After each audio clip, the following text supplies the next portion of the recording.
Shalom, shalom, shalom. Selamat pagi dan selamat menikmati satu hari baru lagi buat kita. Jumat tanggal 29 Oktober tahun 2021. Tuhan Yesus baik buat kita, amin. Dia telah memberkati tidur malam kita dan membangunkan kita di hari yang luar biasa ini.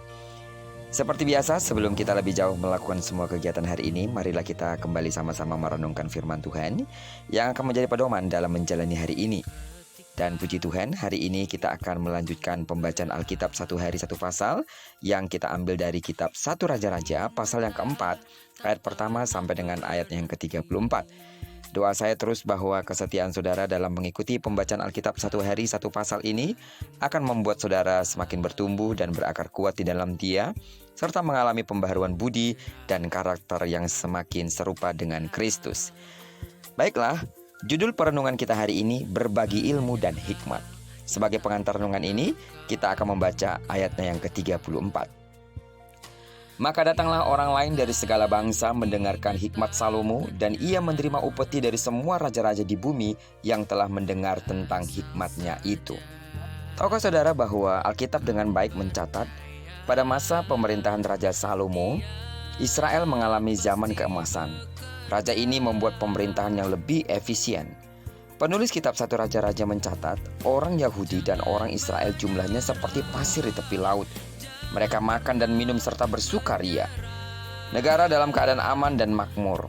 Bahkan penulis juga menyatakan untuk persediaan makanan di istana dibutuhkan 5.000 liter tepung yang halus dan 10.000 liter tepung kasar. Belum lagi dengan kebutuhan daging per harinya. Tidak sekedar makmur, penulis juga menyatakan bahwa kerajaan-kerajaan di sekitar Israel menyampaikan upeti sebagai tanda ketaklukan kepada Salomo. Itu berarti Israel pada masa Salomo dihormati dengan luar biasa dan juga ditakuti banyak bangsa-bangsa. Sungguh masuk akal jika melihat bahwa Salomo memiliki 40.000 kandang kuda dan kereta-kereta perangnya. Jika satu kereta ditarik 4 ekor kuda, maka Israel mempunyai 10.000 kereta kuda. Luar biasa bukan? Namun di atas semuanya itu, penulis juga mencatat bahwa Allah memberikan hikmat dan pengetahuan yang luar biasa kepada Salomo. Seperti apa yang sudah kita dengarkan hari kemarin, bahwa itulah yang dimintakan oleh Salomo ketika Tuhan menawarkan sesuatu kepadanya, yaitu meminta hikmat yang daripada Tuhan. Hikmat itulah yang membedakannya dari raja-raja yang ada pada masa itu, sehingga banyak orang datang untuk menimba ilmu darinya. Sidang jemaat Tuhan yang saya kasih dalam nama Tuhan Yesus, apa yang dapat kita pelajari dari nas Alkitab hari ini? Yang pertama, betapapun tinggi prestasi manusia, semua itu hanyalah anugerah Allah. Amin. Persoalannya memang ada yang mengakui, namun ada pula yang tidak mengakui. Pengakuan itu menjadi logis karena manusia tidak begitu saja muncul di muka bumi ini. Allah menciptakan dan memperlengkapi manusia dengan akal budi, sehingga kita pun dipanggil untuk memuliakan Allah. Itu merupakan hal yang luar biasa. Itu merupakan hal yang logis dan yang masuk akal, karena kita sadar apa yang kita punya berasal daripada Tuhan. Yang kedua, kita dipanggil pula untuk tidak menikmati kepandaian kita sendiri, namun mau membagikannya kepada orang lain. Uniknya, saat berbagi ilmu, kita tidak akan pernah kehabisan ilmu itu sendiri. Betul? Berbagi akan membuat kita makin mumpuni.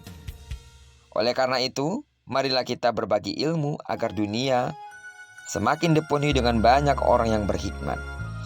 Kelebihan-kelebihan yang kita miliki yang mungkin orang tidak punya, jika ada kesempatan berbagilah. Atau mungkin ada orang yang ingin bertanya kepada kita, bagaimana cara membuat ini, bagaimana cara membuat itu. Jika kita memahami dengan baik, tidak mengapa kita membagi apa yang kita pahami, sehingga tidak hanya kita yang diberkati Tuhan, tapi mereka juga diberkati. Terlebih, kita dipanggil untuk memberkati orang lain. Amin. Kiranya perenungan kita hari ini terus mengingatkan kita bahwa ada hal yang harus kita lakukan sebagai orang-orang yang telah dianugerahi Tuhan segala hal yang baik, termasuk hikmat dan kepandaian. Sehingga sebagai orang-orang yang mengerti semua itu berasal dari Allah, marilah kita bersama belajar untuk membagikannya kepada orang lain. Amin. Diberkatilah kita sepanjang hari ini dan digenapi firman-Nya yang berjanji bahwa apa yang dikerjakan tangan kanan dan tangan kiri kita dibuatnya berhasil. Kemanapun kaki kanan, kaki kiri kita melangkah, di sana kemuliaan Tuhan akan dinyatakan. Diberkatilah kita bersama dengan orang-orang yang kita kasihi, serta bersama dengan orang-orang yang kita cintai dimanapun mereka berada. Doaku bagi saudara sidang jemaat Tuhan yang sakit, dalam nama Yesus disembuhkanlah engkau. Bagi saudara yang masih bergumul tentang pergumulan-pergumulan hidup ini, percayalah, semuanya tidak terjadi secara kebetulan. Ada hal yang Tuhan mau untuk Anda nikmati dari semua persoalan itu. Dan percayalah, semuanya ada solusinya ketika kita memohon kepada Tuhan untuk menolong kita dan mengeluarkan kita dari pergumulan kita. Percayalah, Tuhan tidak pernah terlambat pun tidak terlalu cepat. Terpujilah nama Tuhan. Shalom.